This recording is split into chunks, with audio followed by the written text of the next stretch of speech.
विद्यार्थियों, आज हम क्षेत्रपति सूक्त के क्षेत्रपति देवता के 6वें से 8वें मंत्र तक का अध्ययन करेंगे। इससे पूर्व हम इसके 5 मंत्र पहले पढ़ चुके हैं। 6ठे मंत्र में क्षेत्रपति देव की स्तुति करते हुए, क्षेत्रपति देवता की आराधना करते हुए ऋषि ने कहा है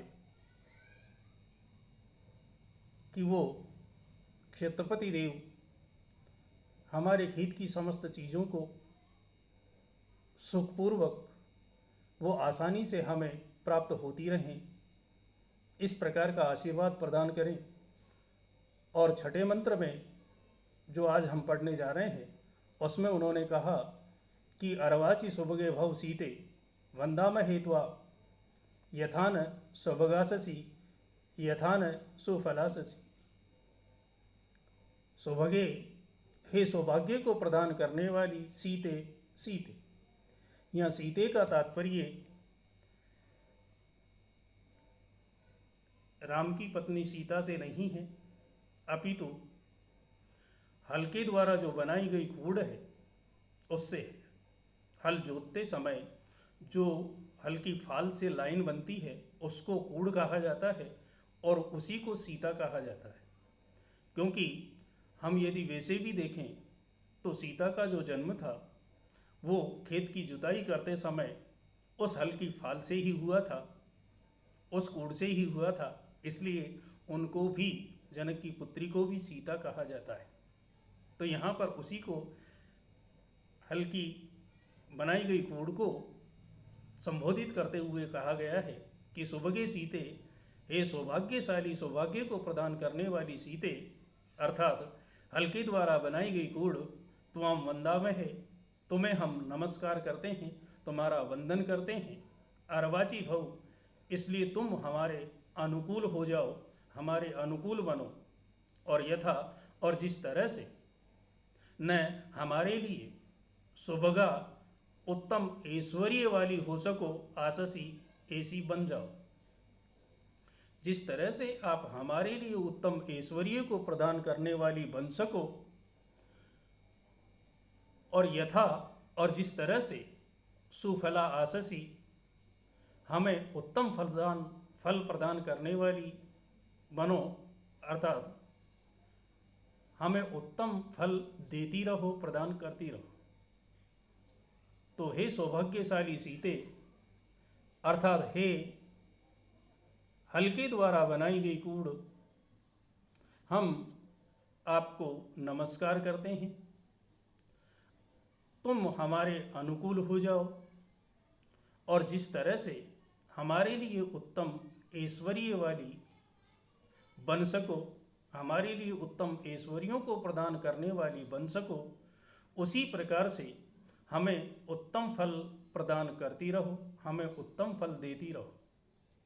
यदि विशेष के रूप में हम यहाँ देखें तो इसमें वही अनुष्टुप नाम का छंद है जिसमें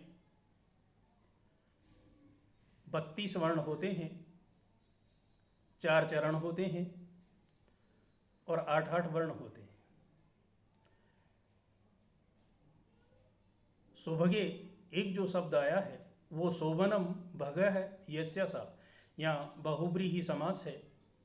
और ये सुभग जो शब्द है वो वैसे तो ऐश्वर्य के रूप में प्रयुक्त होता है, यानी सुंदर ऐश्वर्य है जिसके पास, ऐसे व्यक्ति को या ऐसी स्त्री को सुभगा कहा जाता है।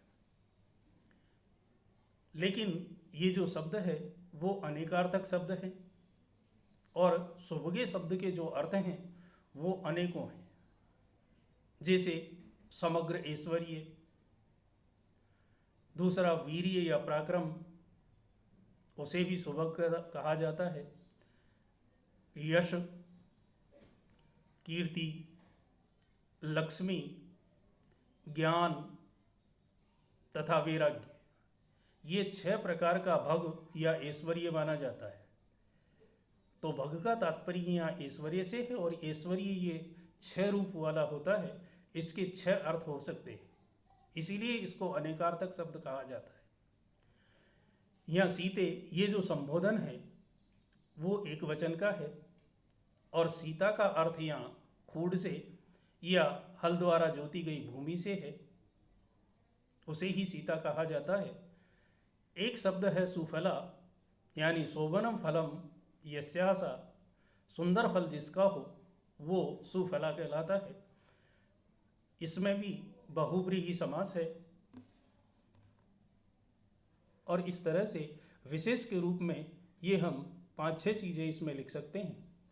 तो व्याख्या करते समय हमें यही चीज़ देखनी है कि मंत्र को ढंग से पढ़ करके पहले आप उससे संबंधित जो देवता हैं उसके बारे में प्रसंग में उसका चित्रण करते हुए उस मंत्र के बारे में बताएं, फिर उसका अन्वय करें, फिर उसकी व्याख्या करें,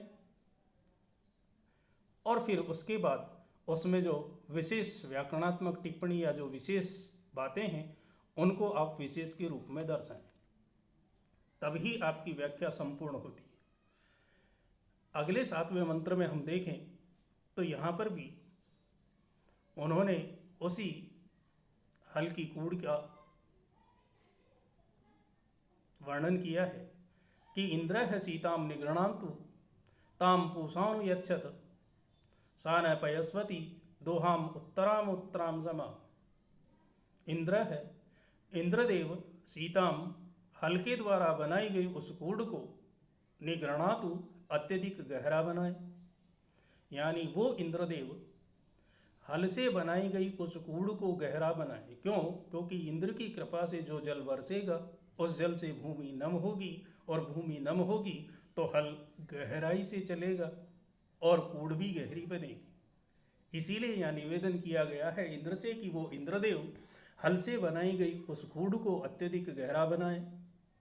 पूषा, और जो पूषा देव है, ताम उस जोती हुई भूमि को अनुयच्छतु अच्छी प्रकार से उपजाऊ बनाए, और सा पयस्वती न, और जिससे वो उत्तम खेती रूपी जो दूध है उस दूध को न हम लोगों को देती रहे, जिससे वो उत्तम खेती रूपी दूध देने वाली जोती गई जो भूमि है, जो सीता है, वो न हमारे लिए उत्तराम उत्तराम आने वाले हर वर्ष में, प्रत्येक वर्ष में समाम इसी प्रकार से उत्तम खेती को दुहाम प्रदान करती रहे, अर्थात खेती रूपी दूध हमें देती रहे।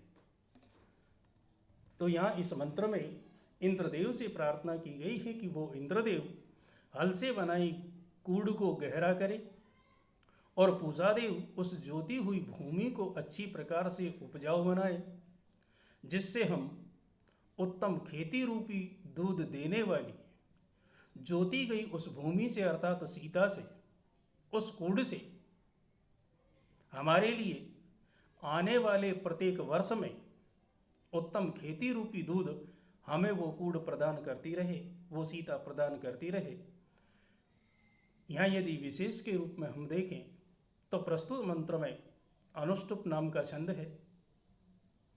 मैंने इसमें पहले भी बताया था आपको कि इसमें 4 चरण होते हैं, और प्रत्येक पाद में 8-8 वर्ण होते हैं, और कुल 32 अक्षर होते हैं।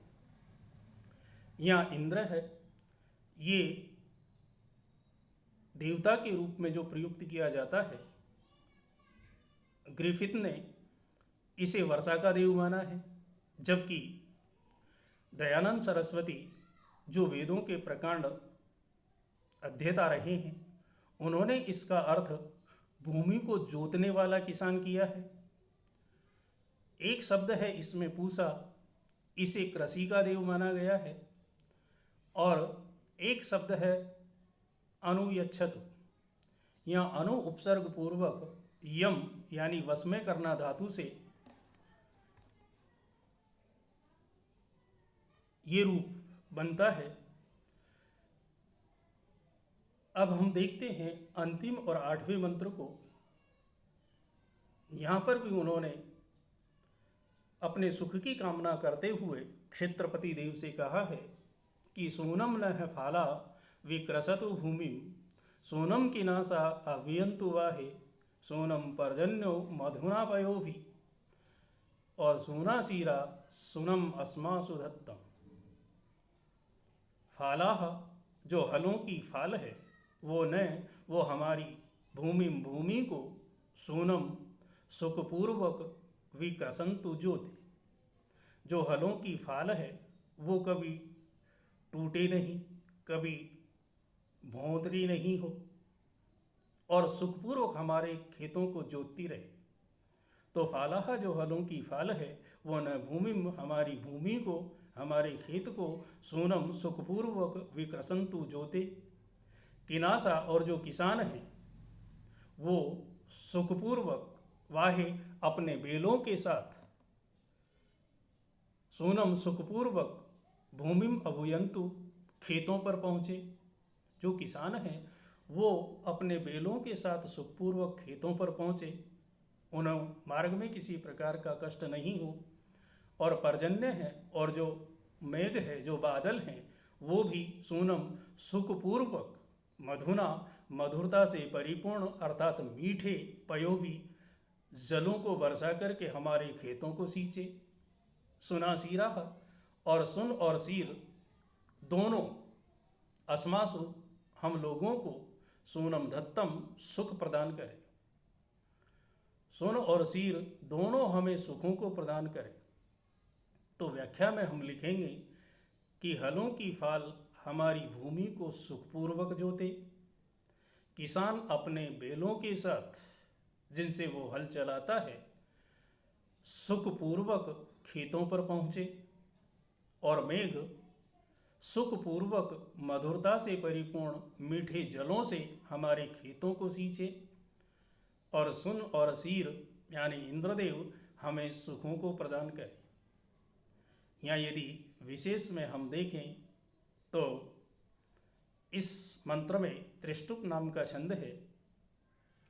एक शब्द है इसमें विक्रसंतु, जो वि उपसर्ग पूर्वक कृष धातु यानी खींचने या जोतने के अर्थ में जो आती है, उससे लोट लकार प्रथम पुरुष के एक वचन में विक्रसंतु रूप बना है। अभियंतु या अभि उपसर्ग पूर्वक इण धातु है जिसका अर्थ होता है जाना। ये भी लोट लकार प्रथम पुरुष के एक वचन में अभियंतु रूप बनता है। तो इस तरह से आज हमने छठे से आठवें मंत्र तक क्षेत्रपति देव के इन 3 मंत्रों का अध्ययन किया। इसी के साथ क्षेत्रपति सूक्त आपका समाप्त होता है। आप सभी को धन्यवाद। आशा करता हूँ कि आपको ये मंत्र अच्छी प्रकार से समझ में आए होंगे। यदि किसी प्रकार की आपको जिज्ञासा हो या कुछ समझ में नहीं आया हो तो आप कमेंट्स बॉक्स में अपने कमेंट लिख करके और मुझे सूचित कर सकते हैं। इसके बाद हम अगले सूक्त का अध्ययन करेंगे और अगले सूक्त में हम आपके लिए सूर्य सूक्त के मंत्रों को लेकर के उपस्थित होंगे।